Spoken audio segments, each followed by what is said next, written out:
Salindri coba kaya apa? Yo. Dadas.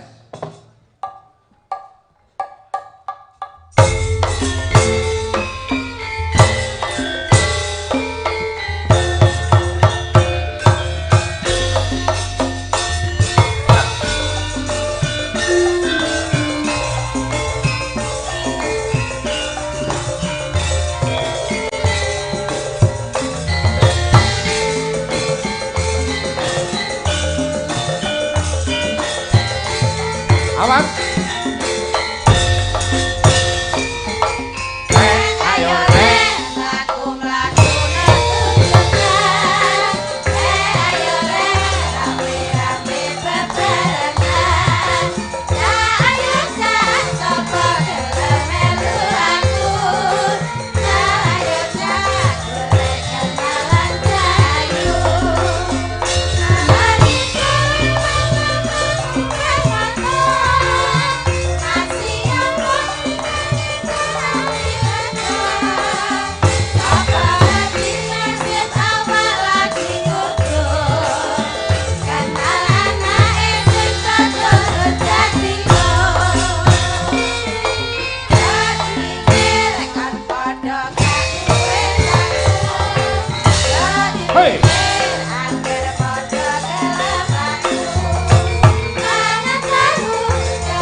Gareng. Bareng genduk nikah nih ngangge kebayak sing tradisi prasaja kaya ngono kuwi. Aurane metu malah saya merbawani. Ya, sing merbawahi mergo iki slendange karo klambiku ki chemistry. Ya, apa? Slendange tok. Slendange tok kuwi mau asinar nggih slendang coklat.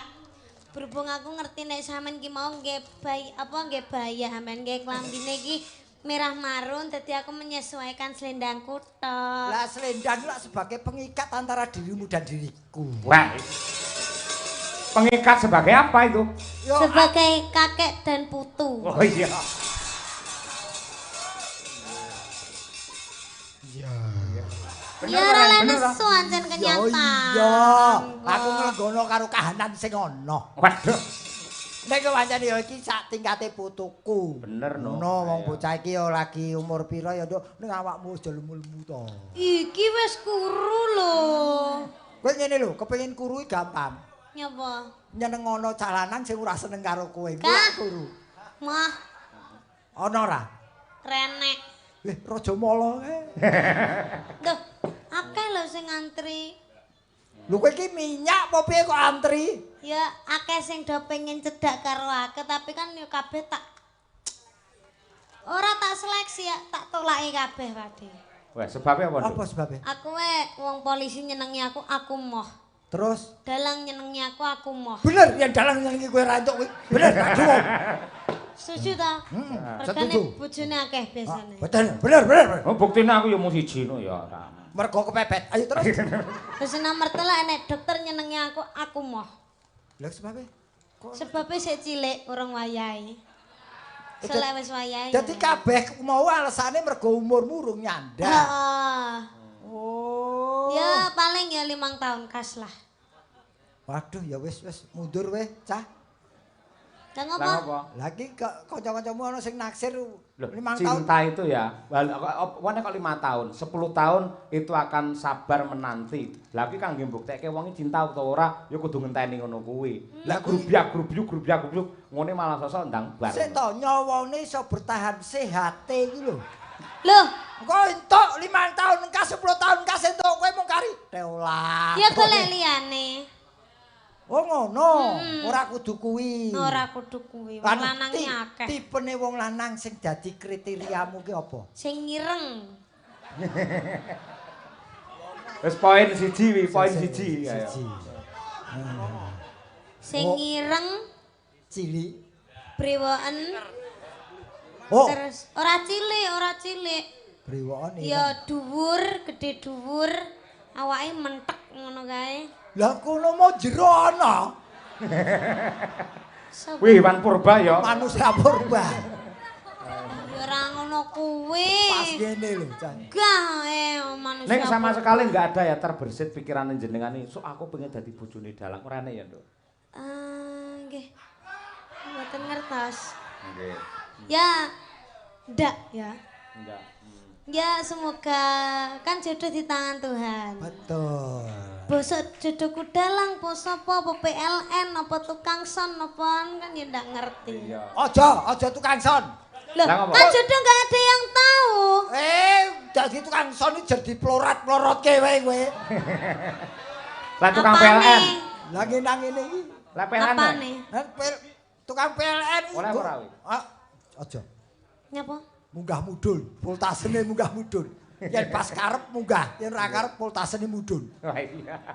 Wis kene wae, gumantung sing gawe urip. Heeh. Wis, Yang apapun penting aja ke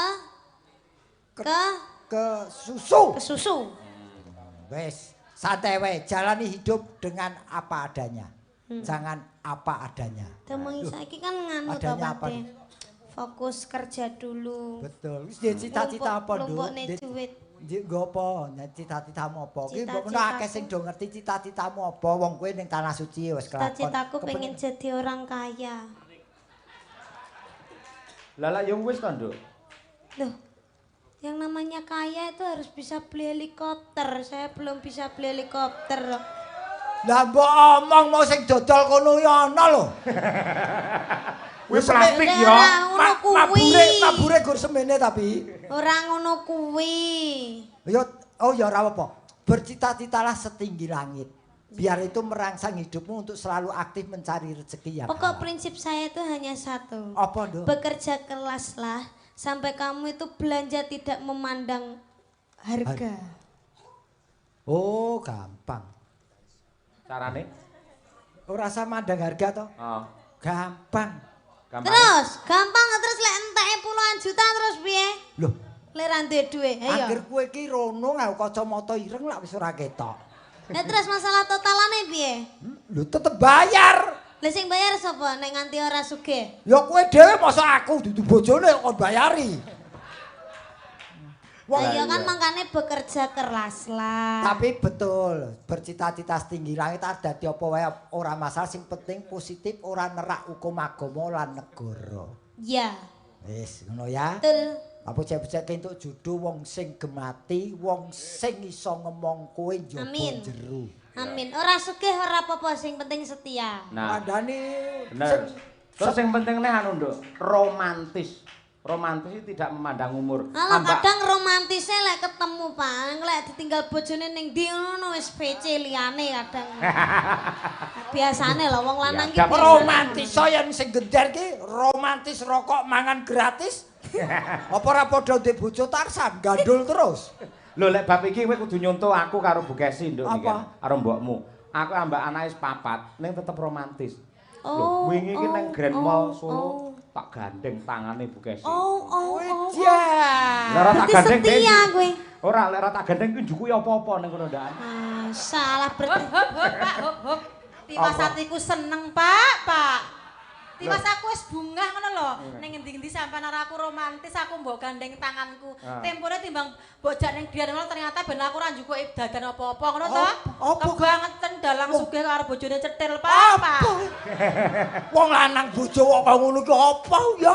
Lah iya ta Pak De, terus piye aku penake? Makane Bu aja ndek bojo dalang, ganti Bu. Weh, denggele mlocot. Ora oleh niken ngawut. Aja lek tinggal mbokmu aku ya lara kabeh. Kok jare ngono ae mau. Aku ora melu aku. Ora tanggung jawab gareng ora. Mboten, Pak. Ora kok Nduk, ning tenan kok Nduk. Bapakmu iki masih yo aku karo bapakmu aku wis anak-anak papat. Usia pernikahan kami itu sudah 15 tahun. Alhamdulillah senadyan to bapakmu ki ning panggung iki omongane nakal njarake cah wedok. Ning dalam kehidupan nyata, kehidupan sehari-hari selalu romantis karo ibu. Kaya ngono. Tenan kuwi Nduk. Kan. Dan Cahyo ki ora bakal ninggalke Kesi. Mergo yen ninggalke Kesi yen tanggapan ora bakal dikesi. Mesti kredit. Nek yang bojone Kesi tetep dikesi. Tenan, Pak. Nduk, tenan lho. Romantis bapakmu iku. Kuwi lho begini anak. Ya contoh sing apik ya, Nduk. Inilah seorang lelaki yang memperhatukan cewek. Istri. Memperhatukan istri. Memperhatukan dadekke ratu bojone ya sosok ya kenci, sok petik. Ora mesti Iya ratu. ta. Ngene lho, Nduk, lek kanggone wong lanang ya, yen pengen uripe iki mulya, 2 wanita harus dicintai lahir batin. 1 ibumu, 2 istrimu. Maka hidupmu akan dimuliakan oleh Allah Subhanahu wa taala. Alhamdulillah. Kula niku senenge kalih wong lanang niku pokoke sing siji ngerti agama, sing keloro lek gak ngerti agama ya ngerti tutur kata bahasa Jawa kaya cedak Pak Mudin kene. ya ning Ramudin, ring Ramudin. Agama karo tutur kata sing becik. Ya kuwi mau lho contone sayang karo ibuke karo sayang karo bojone. Lek ibuke wis ndenek kan berarti cara kasih sayangnya seperti apa ya nyekar. Iya betul. Iya. Dandang gula apa pangkur? Gareng ya goblok kowe ora. Nyekar ki lho ning makam ki lho. Cucur mamuk. Jagi sembrono. Nggih. Ya Nduk nembang Nduk, coba kaya apa niken Salindri. Wah, jan luar biasa. Napa Pak niki? Iki ketoke lek jaipongan urung mati lho melu aku sampean. Belum tahu. Aku ya kepengin ngerti. Heeh. Aku ya pengen ngerti. Suara boleh serak ning tandange jaipongan. Sing serak ki ya sapa? Ora gandang wis gandang. Aku ya pengen ngerti sampean nganu lho jaipong lho. Oh, aku ora mung jahe kencur, kunyit. Iki patine wis kesel. Kene yo ngerti kok perintah wong. Ayo. Arep bajing loncat? Oke, ayo. Nggih, bajing loncat. Nggih. Mbok kaya apa? Langsung apa dibawani, Nduk, sampean? Langsung mawon. Langsung. Oke. Polahe niken kaya ngopo? Nah, nggih. Lho, karo kowe, lho linggo piye? Loh, pelatih. Begitu dia KO, aku nyusul. Ora nek aku kata-kata KO, sampean sing KO. Ya aku nambah power. Pelok apa sindro milih ndi? Manut. Oh, manut. Sing Sindro wae. Sing enek bajing loncat. Bajing. Kowe nudimu nek gareng. Sana bajing loncat. Dudu bajing. Ngan.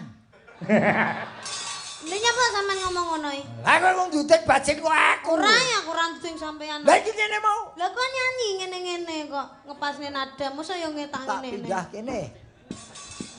Sing enek piye nek, Kat? Bajing loncat. Awake dhewe wong lho. Ora natap awakmu tok. Aku tembus kena kowe. Ya. Bagus, Iki sing nembang sinten? Boleh iki. Bil. Ayo, bajing loncat dit. Hah? Ngapa? Kowe kok darek sindel nempoh. Ayo ngadeg. Ayo ngadeg. Bajing loncat. Ah, bapak, aku bakmu po.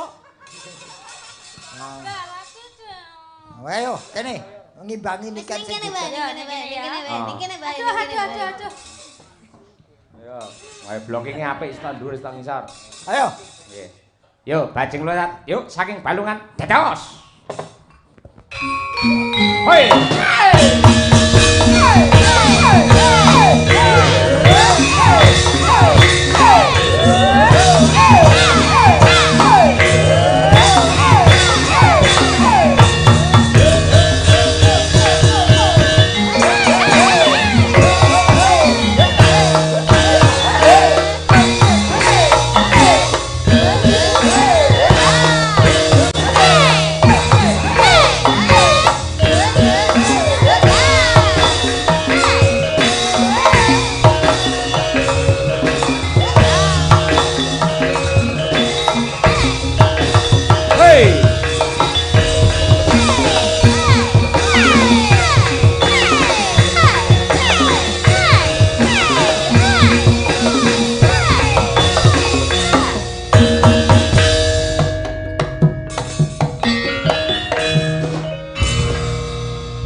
Tangan untuk Niken Salendri dan juga bir kita. Wah, Jan.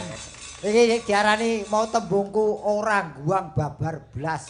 Pawaan becik rupa ayu swara apik lan joget yo mapan. Multi Talenta dan dia nganu apa jenenge multi penyerap ilmu.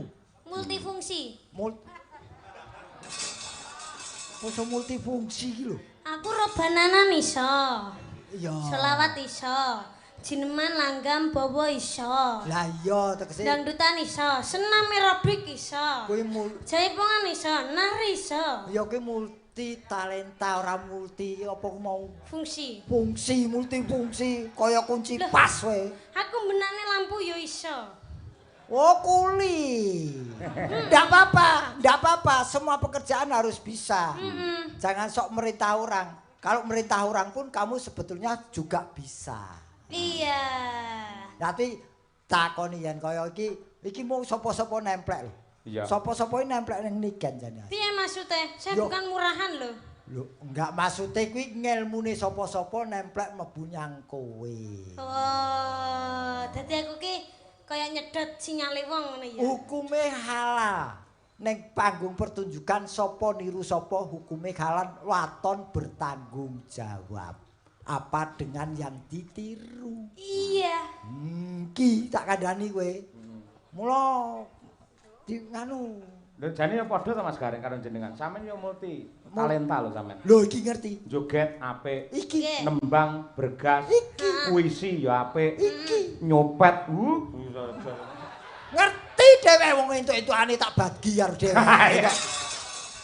Aku ndek ingin anu to wargaku kecopetan. Wargaku kecopetan ceritane. Piro? Ya akeh pokoke duwite desa barang ilang. Dompete wernane ireng lek gak salah.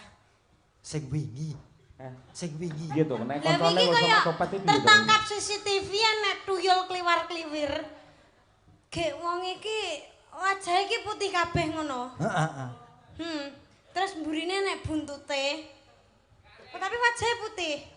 Gek ngono yang rambut. Kaya tuyul ngono lho, tapi iki kaya tuyule iki wajah-wajah celeng.